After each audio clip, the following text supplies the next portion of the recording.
दोस्तों, रविवार के दिन भगवान सूर्य नारायण की पूजा आराधना की जाती है। भगवान सूर्य नारायण की पूजा करने से हमारे सभी ग्रह हमें पूर्ण फल प्रदान करने लगते हैं।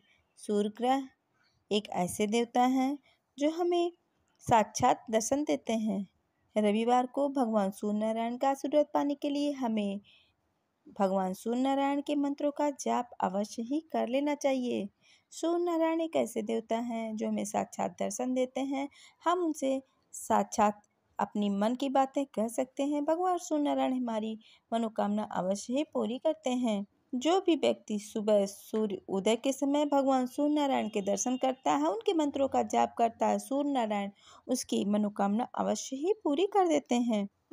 चलिए हम सूर्य नारायण के मंत्रों का जाप करके अपने जीवन में सुख समृद्धि प्राप्त कर सकते हैं। तो चलिए हम मंत्र की शुरुआत करते हैं।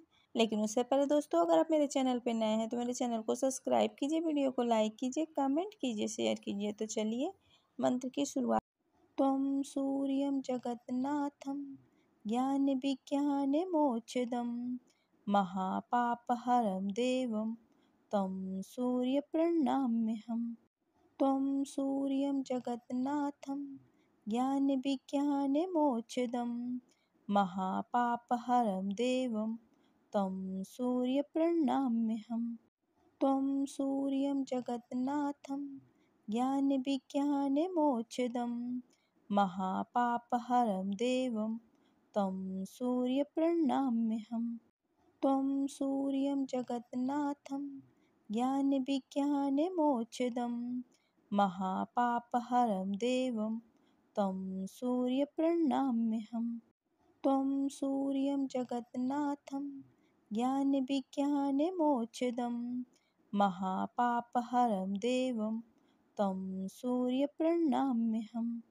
त्वं सूर्यं जगन्नाथं ज्ञान विज्ञान मोक्षदं महापापहरं देवं तं सूर्य प्रणमाम्यहम्।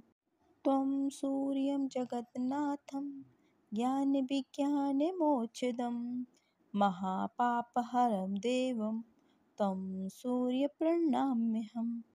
त्वं सूर्यं जगन्नाथं ज्ञान विज्ञान मोक्षदं महापापहरं देवं तं सूर्य प्रणमाम्यहम्। त्वं सूर्यं जगन्नाथं ज्ञान विज्ञान मोक्षदं महापापहरं देवं तं सूर्य प्रणमाम्यहम्। त्वं सूर्यं जगन्नाथं ज्ञान विज्ञान मोक्षदं महापापहरं देवं तं सूर्य प्रणमाम्यहम्। त्वं सूर्यं जगन्नाथं ज्ञान विज्ञान मोक्षदं महापापहरं देवं तं सूर्य प्रणमाम्यहम्। त्वं सूर्यं जगन्नाथं ज्ञान विज्ञान मोक्षदं महापापहरं देवं तं सूर्य प्रणमाम्यहम्। त्वं सूर्यं जगन्नाथं ज्ञान विज्ञान मोक्षदं महापापहरं देवं तं सूर्य प्रणमाम्यहम्। त्वं सूर्यं जगन्नाथं ज्ञान विज्ञान मोक्षदं महापापहरं देवं तं सूर्य प्रणमाम्यहम्। त्वं सूर्यं जगन्नाथं ज्ञान विज्ञान मोक्षदं महापापहरं देवं तं सूर्य प्रणमाम्यहम्। त्वं सूर्यं जगन्नाथं ज्ञान विज्ञान मोक्षदं महापापहरं देवं तं सूर्य प्रणमाम्यहम्। त्वं सूर्यं जगन्नाथं ज्ञान विज्ञान मोक्षदं महापापहरं देवं तं सूर्य प्रणमाम्यहम्। त्वं सूर्यं जगन्नाथं ज्ञान विज्ञान मोक्षदं महापापहरं देवं तं सूर्य प्रणमाम्यहम्। त्वं सूर्यं जगन्नाथं ज्ञान विज्ञान मोक्षदं महापापहरं देवं तं सूर्य प्रणमाम्यहम्। त्वं सूर्यं जगन्नाथं ज्ञानविज्ञानमोक्षदं महापापहरं देवं तं सूर्यप्रणमाम्यहम्। त्वं सूर्यं जगन्नाथं ज्ञानविज्ञानमोक्षदं महापापहरं देवं तं सूर्यप्रणमाम्यहम्। त्वं सूर्यं जगन्नाथं ज्ञानविज्ञानमोक्षदं महापापहरं देवं तं सूर्यप्रणमाम्यहम्। त्वं सूर्यं जगन्नाथं ज्ञानविज्ञानमोक्षदं महापापहरं देवं तं सूर्यप्रणमाम्यहम्। त्वं सूर्यं जगन्नाथं ज्ञानविज्ञानमोक्षदं महापापहरं देवं तं सूर्यप्रणमाम्यहम्। त्वं सूर्यं जगन्नाथं ज्ञानविज्ञानमोक्षदं महापापहरं देवं तं सूर्यप्रणमाम्यहम्। त्वं सूर्यं जगन्नाथं ज्ञानविज्ञानमोक्षदं महापापहरं देवं तं सूर्यप्रणमाम्यहम्। त्वं सूर्यं जगन्नाथं ज्ञानविज्ञानमोक्षदं महापापहरं देवं तं सूर्यप्रणमाम्यहम्। त्वं सूर्यं जगन्नाथं ज्ञानविज्ञानमोक्षदं महापापहरं देवं तं सूर्यप्रणमाम्यहम्। त्वं सूर्यं जगन्नाथं ज्ञानविज्ञानमोक्षदं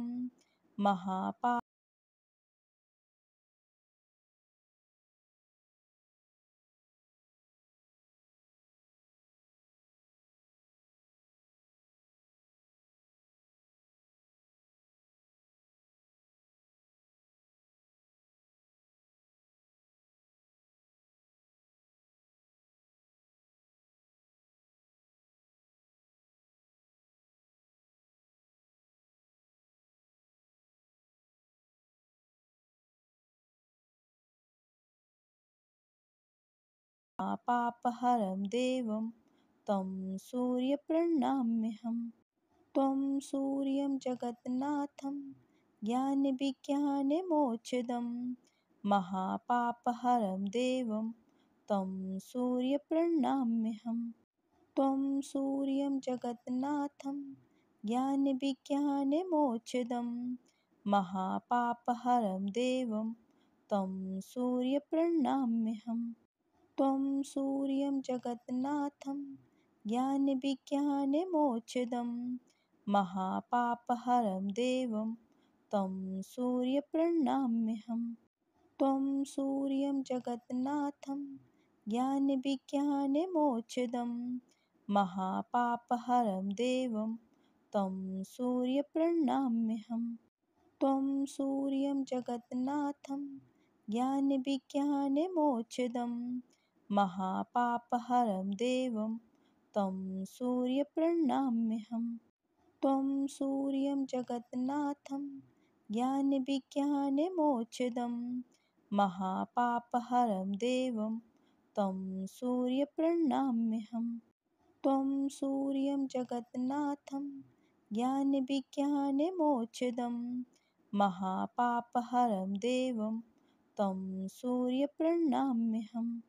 त्वं सूर्यं जगन्नाथं ज्ञानविज्ञानमोक्षदं महापापहरं देवं तं सूर्यप्रणमाम्यहम्।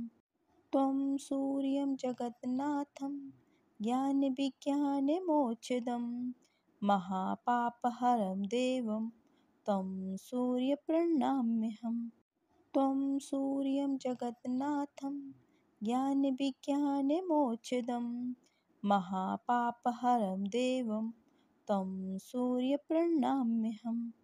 त्वं सूर्यं जगन्नाथं ज्ञानविज्ञानमोक्षदं महापापहरं देवं तं सूर्यप्रणमाम्यहम्। त्वं सूर्यं जगन्नाथं ज्ञानविज्ञानमोक्षदं महापापहरं देवं तं सूर्यप्रणमाम्यहम्। त्वं सूर्यं जगन्नाथं ज्ञानविज्ञानमोक्षदं महापापहरं देवं तं सूर्यप्रणमाम्यहम्। त्वं सूर्यं जगन्नाथं ज्ञानविज्ञानमोक्षदं महापापहरं देवं तं सूर्यप्रणमाम्यहम्। त्वं सूर्यं जगन्नाथं ज्ञानविज्ञानमोक्षदं महापापहरं देवं तं सूर्यप्रणमाम्यहम्। त्वं सूर्यं जगन्नाथं ज्ञानविज्ञानमोक्षदं महापापहरं देवं तं सूर्यप्रणमाम्यहम्। त्वं सूर्यं जगन्नाथं ज्ञानविज्ञानमोक्षदं महापापहरं देवं तं सूर्यप्रणमाम्यहम्। त्वं सूर्यं जगन्नाथं ज्ञानविज्ञानमोक्षदं महापापहरं देवं तं सूर्यप्रणमाम्यहम्। त्वं सूर्यं जगन्नाथं ज्ञानविज्ञानमोक्षदं महापापहरं देवं तं सूर्यप्रणमाम्यहम्। त्वं सूर्यं जगन्नाथं ज्ञानविज्ञानमोक्षदं महापापहरं देवं तं सूर्यप्रणमाम्यहम्। त्वं सूर्यं जगन्नाथं ज्ञानविज्ञानमोक्षदं महापापहरं देवं तं सूर्यप्रणमाम्यहम्। त्वं सूर्यं जगन्नाथं ज्ञानविज्ञानमोक्षदं महापापहरं देवं तं सूर्यप्रणमाम्यहम्। त्वं सूर्यं जगन्नाथं ज्ञानविज्ञानमोक्षदं महापापहरं देवं तं सूर्यप्रणमाम्यहम्।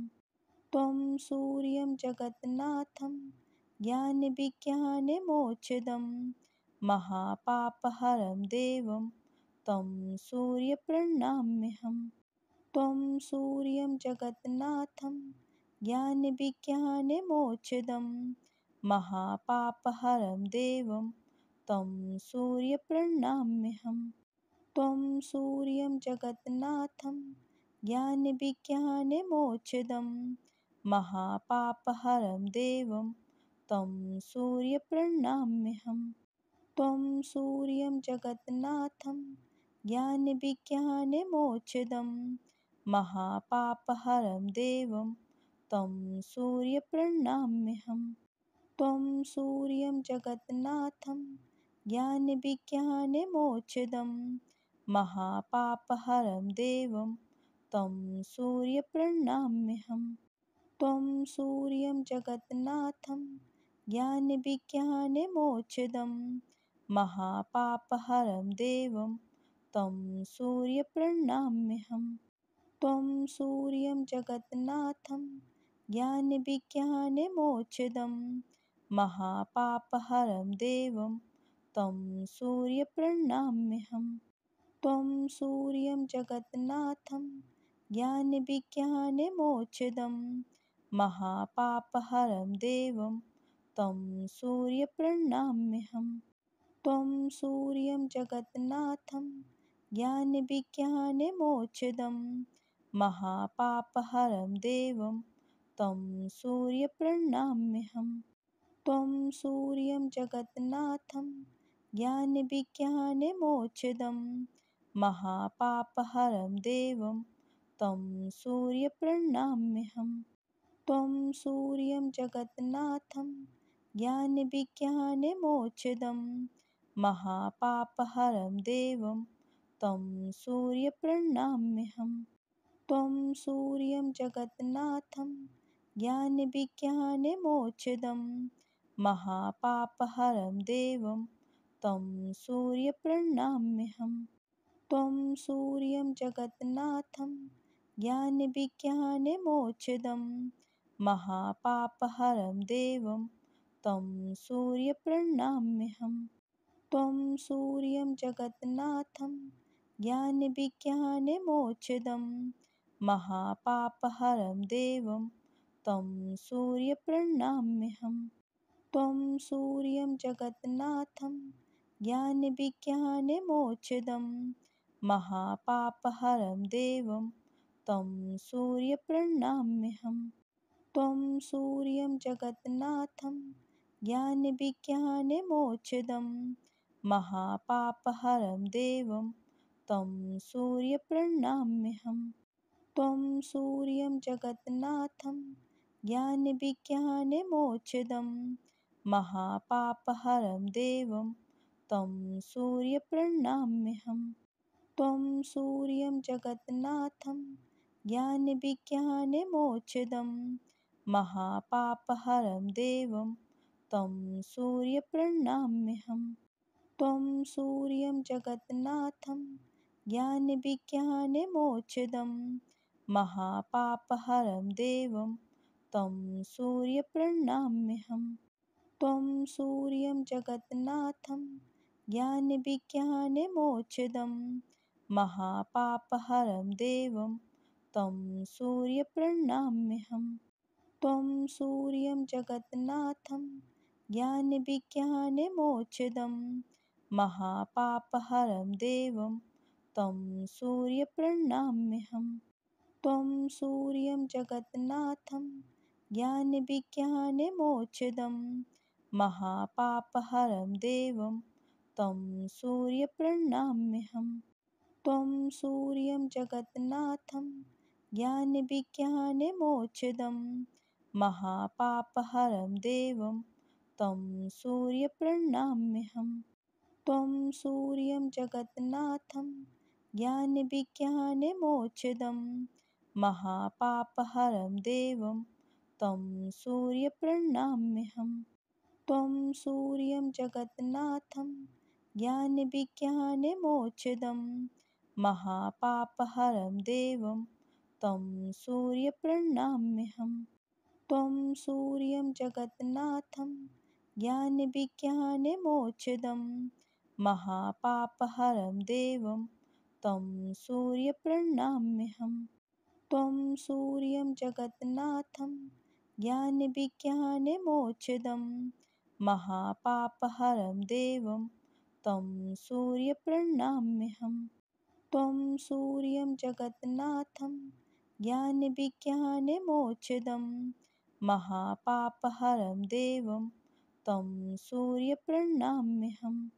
त्वं सूर्यं जगन्नाथं ज्ञानविज्ञानमोक्षदं महापापहरं देवं तं सूर्यप्रणमाम्यहम्। त्वं सूर्यं जगन्नाथं ज्ञानविज्ञानमोक्षदं महापापहरं देवं तं सूर्यप्रणमाम्यहम्।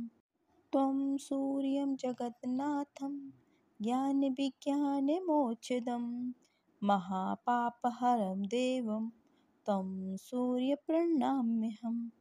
त्वं सूर्यं जगन्नाथं ज्ञानविज्ञानमोक्षदं महापापहरं देवं तं सूर्यप्रणमाम्यहम्। त्वं सूर्यं जगन्नाथं ज्ञानविज्ञानमोक्षदं महापापहरं देवं तं सूर्यप्रणमाम्यहम्। त्वं सूर्यं जगन्नाथं ज्ञानविज्ञानमोक्षदं महापापहरं देवं तं सूर्यप्रणमाम्यहम्। त्वं सूर्यं जगन्नाथं ज्ञानविज्ञानमोक्षदं महापापहरं देवं तं सूर्यप्रणमाम्यहम्। त्वं सूर्यं जगन्नाथं ज्ञानविज्ञानमोक्षदं महापापहरं देवं तं सूर्यप्रणमाम्यहम्। त्वं सूर्यं जगन्नाथं ज्ञानविज्ञानमोक्षदं महापापहरं देवं तं सूर्यप्रणमाम्यहम्। त्वं सूर्यं जगन्नाथं ज्ञानविज्ञानमोक्षदं महापापहरं देवं तं सूर्यप्रणमाम्यहम्। त्वं सूर्यं जगन्नाथं ज्ञानविज्ञानमोक्षदं महापापहरं देवं तं सूर्यप्रणमाम्यहम्। त्वं सूर्यं जगन्नाथं ज्ञानविज्ञानमोक्षदं महापापहरं देवं तं सूर्यप्रणमाम्यहम्। त्वं सूर्यं जगन्नाथं ज्ञानविज्ञानमोक्षदं महापापहरं देवं तं सूर्यप्रणमाम्यहम्। त्वं सूर्यं जगन्नाथं ज्ञानविज्ञानमोक्षदं महापापहरं देवं तं सूर्यप्रणमाम्यहम्। त्वं सूर्यं जगन्नाथं ज्ञानविज्ञानमोक्षदं महापापहरं देवं तं सूर्यप्रणमाम्यहम्। त्वं सूर्यं जगन्नाथं ज्ञानविज्ञानमोक्षदं महापापहरं देवं तं सूर्यप्रणमाम्यहम्। त्वं सूर्यं जगन्नाथं ज्ञानविज्ञानमोक्षदं महापापहरं देवं तं सूर्यप्रणमाम्यहम्। त्वं सूर्यं जगन्नाथं ज्ञानविज्ञानमोक्षदं महापापहरं देवं तं सूर्यप्रणमाम्यहम्। त्वं सूर्यं जगन्नाथं ज्ञानविज्ञानमोक्षदं महापापहरं देवं तं सूर्यप्रणमाम्यहम्। त्वं सूर्यं जगन्नाथं ज्ञानविज्ञानमोक्षदं महापापहरं देवं तं सूर्यप्रणमाम्यहम्। त्वं सूर्यं जगन्नाथं ज्ञानविज्ञानमोक्षदं महापापहरं देवं तं सूर्यप्रणमाम्यहम्।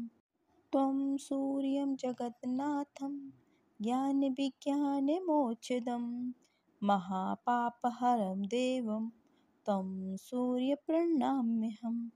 त्वं सूर्यं जगन्नाथं ज्ञानविज्ञानमोक्षदं महापापहरं देवं तं सूर्यप्रणमाम्यहम्।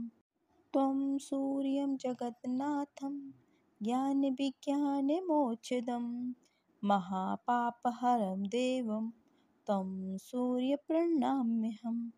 त्वं सूर्यं जगन्नाथं ज्ञानविज्ञानमोक्षदं महापापहरं देवं तं सूर्यप्रणमाम्यहम्।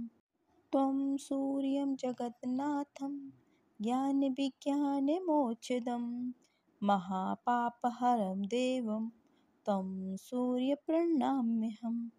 त्वं सूर्यं जगन्नाथं ज्ञानविज्ञानमोक्षदं महापापहरं देवं तं सूर्यप्रणमाम्यहम्। त्वं सूर्यं जगन्नाथं ज्ञानविज्ञानमोक्षदं महापापहरं देवं तं सूर्यप्रणमाम्यहम्। त्वं सूर्यं जगन्नाथं ज्ञानविज्ञानमोक्षदं महापापहरं देवं तं सूर्यप्रणमाम्यहम्। त्वं सूर्यं जगन्नाथं ज्ञानविज्ञानमोक्षदं महापापहरं देवं तं सूर्यप्रणमाम्यहम्। त्वं सूर्यं जगन्नाथं ज्ञानविज्ञानमोक्षदं महापापहरं देवं तं सूर्यप्रणमाम्यहम्। त्वं सूर्यं जगन्नाथं ज्ञानविज्ञानमोक्षदं महापापहरं देवं तं सूर्यप्रणमाम्यहम्। त्वं सूर्यं जगन्नाथं ज्ञानविज्ञानमोक्षदं महापापहरं देवं तं सूर्यप्रणमाम्यहम्। त्वं सूर्यं जगन्नाथं ज्ञानविज्ञानमोक्षदं महापापहरं देवं तं सूर्यप्रणमाम्यहम्। त्वं सूर्यं जगन्नाथं ज्ञानविज्ञानमोक्षदं महापापहरं देवं तं सूर्यप्रणमाम्यहम्।